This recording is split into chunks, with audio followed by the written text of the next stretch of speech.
home. And this little situation called land title ownership came into play, so now we own that land, fee simple.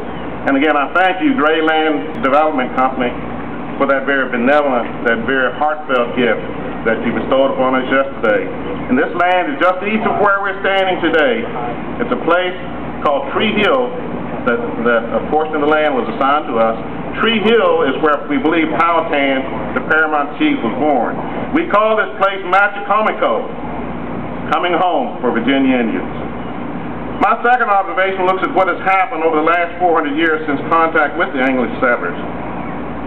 I cannot look at the events of those years without drawing some parallels with an event that perhaps some of you Bible scholars might recognize, and to wit, the 400 years of bondage of the Jewish remnant and their journey to the Promised Land. As we enter the 5th century since Anglo contact, the native peoples of Virginia are emerging from bondage, and we are poised to enter the Promised Land. Against all odds, including a hostile political climate bent on erasing native peoples from the landscape of Virginia, we, the Virginia Indian tribes, have maintained our cultures and have continued our oral histories.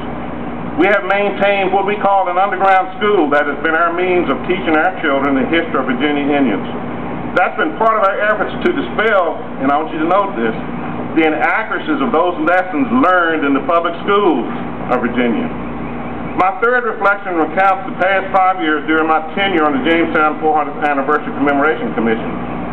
I've seen the public visibility of Virginia Indians increase exponentially. This very commemoration, has been the catalyst we needed to provide a forum for us to tell our stories. We have often said that after 400 years, we've grown to understand that if our stories are to be told, we have to tell them. We have to tell them. And folks, tell them we have. From Capitol Hill in Richmond to the halls of Congress on Capitol Hill in Washington, D.C., to Kent County, England, to the halls of Parliament in London, England, to the shores of the Powhatan River where we stand today, we tell our story. And what makes me feel so good, we tell our story to audiences who want to hear what we have to say. We've spoken to audiences who listen in rapt attention to our tale of endurance and survival, and who yearn to hear more of the history of Virginia's indigenous peoples, a history of which public school students within the Commonwealth of Virginia have been deprived. After hearing this, you may ask why in the world would a native Virginia Indian, let alone a chief, participate in events commemorating the 400th anniversary of the first permanent English settlement in Jamestown.